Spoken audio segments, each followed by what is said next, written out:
Samus has those missile cancels that are actually much easier in PM. I think they want to get rid of probably PS2 and like either Battlefield or Battlefield is amazing for ESAM. He's one of the few Samuses that was pioneering the missile cancel on Battlefield before other people were. Yeah. Like, what happened was, what he tells me anyway, is that pre-Brawl, like, he started doing this and, like, hoping other people would catch on, but then he dropped Melee for Brawl for a while, and then he comes back and nobody's doing it still. I tried to learn, he actually taught me how to do the missile cancel on Battlefield. It's really hard. You have to, like, press B, like, really fast. Like, do you know how fast you have to do it for, like, a short hop double laser for Fox? It's, like, that fast. So you have to have that, like, presence of mind. You have to have the speed. You have to. It's, like, actually difficult. That's really cool. But ESAM makes it look easy. He could do it every single time. And that's really what makes him a top player. Then we have Strong Bad, the famous PMDT member. Yep. God rest their souls. And then these two folks, I've never actually seen them play. Where do you know where they're from? They're both from Connecticut. Ooh, and Connecticut. they're the top 2 PR spots. So Flipp is actually super on the come up. He's been getting a lot better. He's actually seeded for, I think, top 8 this tournament. I heard he has Snake. Yeah. And even ESAM was saying that, like, it was one of the people he needed to be concerned about in bracket for singles. Yep. These are just hand warmers, I think. Yeah. These are definitely Kycse is just warming up. Look at those dash dances. Just unnecessarily, like, short dash dances from ESAM. Oh, wow. Missed the super wave dash. I main Samus in Melee, so I know quite a bit about the character. And one thing I've noticed is that I do the super wave dash. I do it very rarely, but when I do it, if I land it the first time, it always scares players. Oh yeah, totally. Even if it's just like a hand warmer, just like whoop, and you just slide all the way across the stage, you're like, oh, this is a good Samus. Yeah, and it's like, oh man, you're gonna, like, are you just gonna do this every time? Yeah. Oh no. And then like whenever you're in like the best though is like a lot of matchups, it actually does help you. Like it doesn't seem like it would. Like for example, I was getting Shino stalled by a Sheik and I super wave dash to the ledge. And just things like that. And with the Shino stall, like he wasn't really paying attention, he was just sort of Shino stalling and didn't think I was gonna slide all the way across the stage in half a second. It really does catch people by surprise. But so it looks like we're going to Stadium on game 1. Yeah. ESAM is going to have a field day. And Strong Bad's Wario is really strong.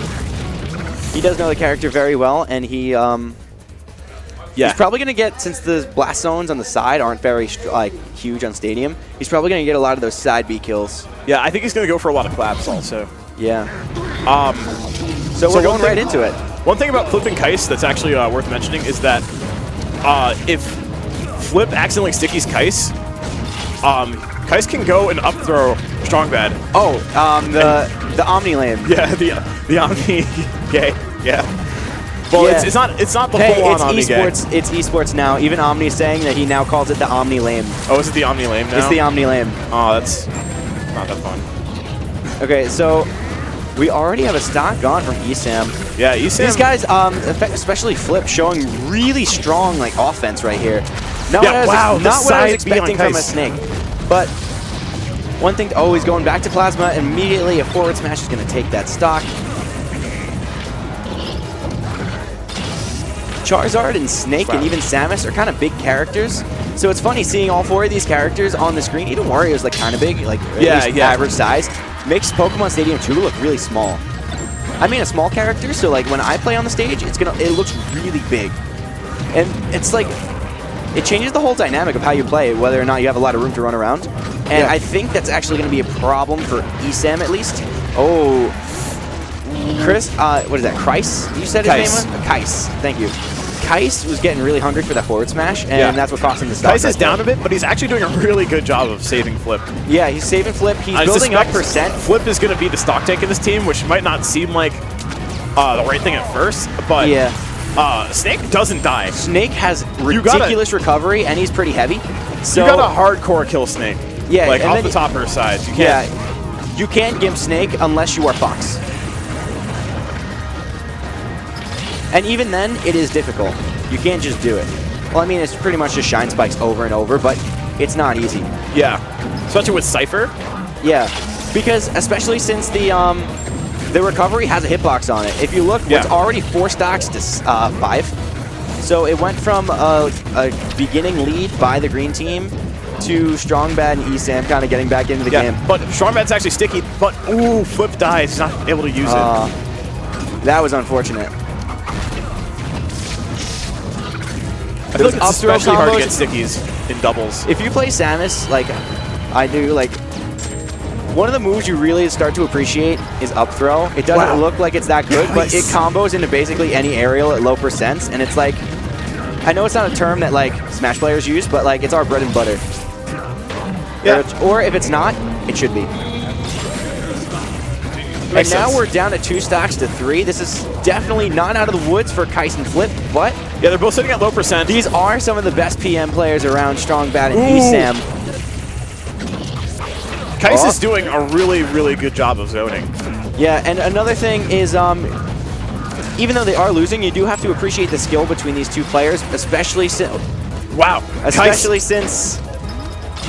Okay, Kycse is so threatening right now. Especially since Snake actually has a really bad matchup against Samus. Oh, really? Like, all the advantages of stage control and whatnot that Snake can apply doesn't really work that well on Samus. Nice. There's a set from the PM side event at the Big House 5 where, ooh that kills. Flare Blitz. It might be called Flare Blitz. But Strong Bad's get stuck in this 2v1. Oh. Ooh. Basically, he just needs to get 2 good. Anyone here just needs to get like a nice beefy hit, and that's the game. Wow. And the charged up smash. Really good synergy by Flipp and Kycse. Yeah, that was some really nice synergy. Flipp knew to just wait and let Kycse get the ball. Look at that. Kycse was 7 kills. 7 of the 8 KOs. They really have a good team dynamic. Yeah. I really like even though he ran out of stocks first and even had to wind up using, I think, a share stock. Yeah. Yeah. So even though that happened, he really, like, drove the team. You can play around the dynamic. Yeah. Flipp is totally safe with, like, not losing any stocks. Yeah, because it's... Ooh. Actually, no, that was kind of good in a way because it moved him up instead of out, which would probably have led to Strong Bad following up with, say, like a forward air or side B and started like an off-stage situation. Sometimes hitting your teammate is good. Doesn't sound like it makes sense. Yeah. Except for like the obvious, like saving your like teammate from getting gimped. Snake is probably the hardest character to follow in doubles because like you just don't know where any of his stuff is. Like if somebody's sticky and you don't know who's sticky, I didn't even know. I think stocks. I think ESAM was sticky like there. Crazy. Wow. Like all 4 players lost stocks really quickly, except for Strong Bad, who's Strong Bad's holding the minor lead for blue team right now. Ooh, but it's looking really threatening. Accidentally combo zone teammate. The up air. Ooh.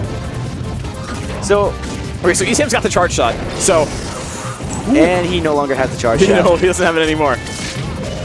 Oh, but you know what Strong Bad has? That's tether punish. Oh no! It's really dangerous to have the tether by Charizard because his down air comes out really fast.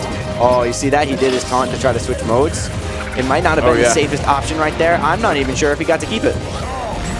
And that is ice. He got to keep it. Okay, cool. A forward air will take... Oh, boy. There's a stock from ESAM. Now it's 5 stocks to 6, but they're both at high percent. And that's Kycse being... No, Kycse makes it back because Fly was buffed recently. Not recently, because it's been a while since this update's been out. But yeah. Charizard's recovery is actually surprisingly long. Yeah. In Brawl and Smash 4, it's bad. So you assume that it would be bad in this game, but it really is not. They actually, you know... Yeah, Uppy has a surprisingly large amount of recovery. distance on it. Yeah, which makes sense, being that he's a flying-type Pokemon. Yeah, fire flying, man. Wow. Oh, Strong Bad with a hard read on grabbing ledge. Did he just side B the Cypher? Yes, he side beat the Cypher. And that's so long really as smart. you hit something with Wario side B, you can still act and up B and whatnot. That was really, really smart play on Strong Bad's part. You can even hit a wall. Yeah, I know that much. But the adaptation was just intense. Ooh, Flipp actually dying at 94. That's the earliest I've seen Flipp die in this set so far.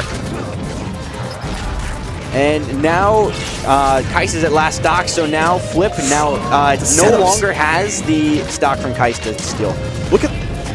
I love how Kycse is playing right now. he's keeping ESAM completely away, and he's still managing to 2v1 at the same time. Yeah, you can tell that he knows that this is a bad matchup for Flipp, so he's really just trying to save him from having to face ESAM. And you know Flipp's like saying, oh, yeah, I can deal with the Wario. Yeah. Even if it is strong bad. Strong bad, Even if whatever. he did make this game. Oh, wow, and that setups. C4. I always forget in doubles, it's like, oh, and we got another 2v1 situation. Strong bad went for the early waft, but it's still a 2v1. So I found out recently how Warios do that with the throwing and like moving while you're throwing. I didn't know how you do it. You do it with the D-pad. Just like Snake's throw. Now he's C4'd. This is, yeah, Flipp can just kind of chill back now and just wait for anything. Or he could try to take this stock off of Flipp. Kycse could even up throw at this point, like I was saying before. He thought about going up for the up air to take it out, and then he remembered about the... Ooh, and there was a nice up B. Perfectly timing it so that he didn't... Oh, and there it is. Ooh. That's going to be a 2-0, but that was a really good set. Flipp and Kycse. Really interesting. Being at what was one of our predicted top 3 teams. Yeah. I'm surprised that they went out in winners this early. Is this round 1 or 2? This is round 2 or 3, I think. Yeah. They made it pretty far, but let's see who's next on the stream. Looks like we got Junebug and Professor Pro. And Prof Pro versus... Let's see who these guys are. Is this going to be... Looks like it's Messi? Might be Messi. And who is Messi teaming with? Mr. Elf? No. I think he's teaming with... I think they might be doing... Oh, wait. They're just... Mystic. Oh. They just went to do Game & Watches for their RPS, and he just rolled a 9. Yeah. Top that. Oh. If that was another 9, that would have been crazy. Alright, so we have... We'll see their names on the screen in a second, but... It's Messi and Mystic versus Professor Pro and Junebug. Ooh, sounds interesting. I haven't seen Junebug. I haven't seen any of Mystic, so do you know anything about him? He's I think he's a melee Sheik. He's really good, actually. He's done a really good job of assisting Messi in doubles. I saw him play a little bit earlier. Yeah, I've seen a bit of that. Jude and Prof, though, that's a really surprisingly practiced team. Yeah, these are literally... some people would believe that these are 2 of the best Project M players in the world. Yeah.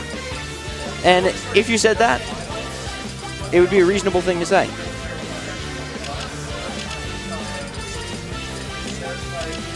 So right now we're just getting everything set up. Does Messi play Snake? Yeah. Jude and Prof have a little bit of a history as a team. They've teamed at We Tech Those. I think they've teamed at... I've heard probably Tipped Off, but I'm not 100% sure on that. I think they teamed at Shots 1 also. Yeah, that wouldn't surprise me. And the thing to remember is that top seeds usually will want to team with other top seeds if they just want to win the doubles bracket and get more money. But now usually it's less about the, like, hey, we're both top players. It's more about the, hey, we have, like, some synergy now. Yeah, now they're like a team. They're kind of established. So that is actually how a lot of great teams were formed, like the Armada M2K or the famous Mewtwo box. Like, those 2 teams are actually incredible. Like, yeah, they're 2 of the best players in the world, but they have incredible synergy. I want to see Mango Leffen again. Yeah, Mango Leffen was actually super hype and kind of funny because sometimes Mango would just go to up smash